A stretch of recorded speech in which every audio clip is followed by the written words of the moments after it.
வணக்கம் தலைவா, அனைவருக்கும் இனிய வணக்கம். இன்றைக்கி நம்ம கூட்டுறவு வங்கிகளில் நகைக்கடன் தள்ளுபடி குறித்த ஒரு மாபெரும் அறிவிப்பை முதல்வர் விஜய் அவர்கள் இந்த பட்ஜெட் கூட்டத்தொடரில் வெளியிட இருக்காரு.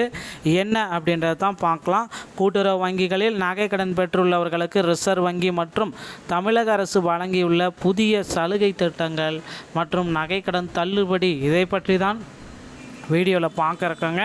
ஸோ நகைக்கடன் தள்ளுபடி, கடன் பெற்றவர்கள் பணத்தை மொத்தமாக செலுத்த வேண்டிய அவசியம் இல்லாமல் தங்களின் வசதிக்கேற்ப பகுதியாகவோ அல்லது இஎம்ஐ முறையிலோ அசலையும் வட்டியும் திருப்பி செலுத்தி நகைகளை மீட்கலாம். ஒரு வருட கால அவகாசத்திற்குள் கடனை முடிக்காதவர்கள் அந்தந்த ஆண்டிற்கான வட்டியை மட்டுமே செலுத்தி நகையை மறுமதிப்பீடு செய்து புதிய கடனாக புதுப்பித்துக் கொள்ளும் வசதி அறிமுகப்படுத்துள்ளது. இதன் மூலம் ஏழை மற்றும் நடுத்தர மக்களின் நகைகள் பொது ஏலத்திற்கு செல்வது தடுக்கப்படுகிறது. கடன் சுமையை குறைக்கவும் வழிவகை செய்யப்பட்டுள்ளது. தனியார் வங்கிகளுடன் ஒப்பிடுகையில் கூட்டுறவு வங்கிகள் அதிக கால அவகாசமும் குறைந்த வட்டியும் வழங்குவதால் வாடிக்கையாளர்கள் இந்த வாய்ப்பை பயன்படுத்தி கொள்ளுமாறு அறிவுறுத்தப்படுகிறது. நகைக்கடன் தள்ளுபடி குறித்த எதிர்பார்ப்புகள் மத்தியில் இத்தகைய எளிமையான திருப்பி செலுத்தும் முறைகள் பொதுமக்கள் மத்தியில் மிகப்பெரிய அளவுக்கு நிம்மதியை அளிச்சிருக்குங்க. ஸோ நடுத்தர குடும்பங்களுடைய ஆபத்தான ஒரு விஷயம் அப்படின்னா, குறைந்த வட்டி மற்றும் அதிக நம்பத்தொகையின் காரணமாக அவசர பண தேவைகளுக்கு மக்கள் கூட்டுறவு வங்கியை நாடுறாங்க. ஸோ மிகப்பெரிய சவால் நகை அடகு வைப்பதை அதை எப்படி மீட்கப் போகிறோம் என்பது சவாலாக இருக்கும்.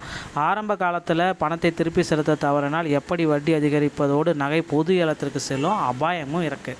ஸோ மீட்க முடியாத சுமையாக மாறிடும். இது பார்த்திங்கன்னா தனியார் வங்கிகளில் பார்த்திங்கன்னா 6 மாதம்தான் பெரும்பாலும். கூட்டுறவு வங்கிகளில் 1 ஆண்டு வரை கால அவகாசம். திருப்பி செலுத்தும் முறை தனியார் வங்கிகளில் கட்டாயம் மாதாந்திர இஎம்ஐ, நெகிழ்வான முறை ஃப்ளெக்சிபிள், பணம் எப்பொழுது வேணுமானாலும் கட்டிக்கலாம்.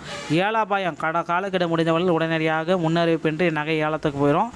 மறுமதிப்பீடு மூலம் ஏலத்தை தவிர்க்கும் வாய்ப்பு கூட்டுறவு வங்கிகள் கொடுக்குறாங்க. ஸோ அந்த மாதிரி ஏல அபாயத்தை பார்த்திங்கன்னா தவிர்க்கிறது கூட்டுறவு வங்கிகள். ஓகேங்களா.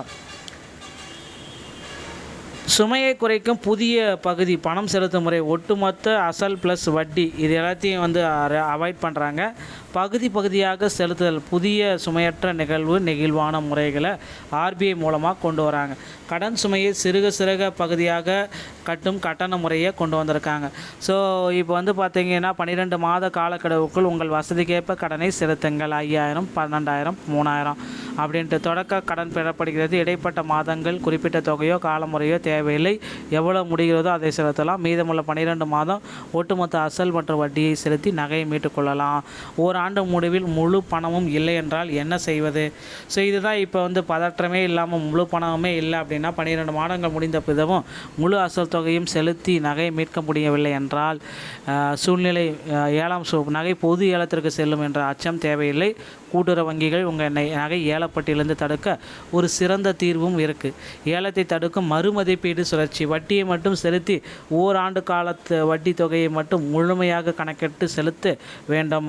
அசலை கட்ட தேவையில்லை. சந்தை மதிப்பில் மறுமதிப்பீடு, அன்றைய தேதியில் உள்ள தங்கத்தின் அதிகப்படியான சந்தை மதிப்புக்கு ஏற்ப வங்கி உங்கள் நகையை மறுமதிப்பீடு செய்யும், புதிய கடனாக மாற்றி கொடுத்துரும் அப்படின்றத ஒரு அப்டேட் பண்ணுறாங்க.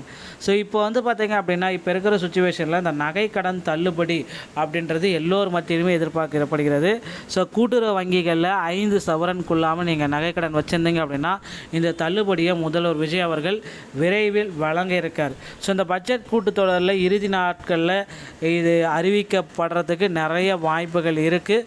ஸோ அவசர அறிவிப்பாக பார்த்திங்கன்னா இந்த நகைக்கடன் தள்ளுபடி அப்படின்ற திட்டத்தை முதல்வர் விஜய் அவர்கள் கொண்டு வர போகிறாங்க. பொறுத்து நாம் பார்க்கலாங்க. இந்த மாதிரியான தகவல்களை நீங்கள் உடனுக்குடன் பெற நீங்கள் நம்முடைய சேனலை சப்ஸ்கிரைப் அண்ட் பெல்லை கிளிக் பண்ணி வச்சுக்கோங்க. மீண்டும் ஒரு நல்ல தகவலோடு நான் உங்களை சந்திக்கிறேன். நன்றி, வணக்கம்.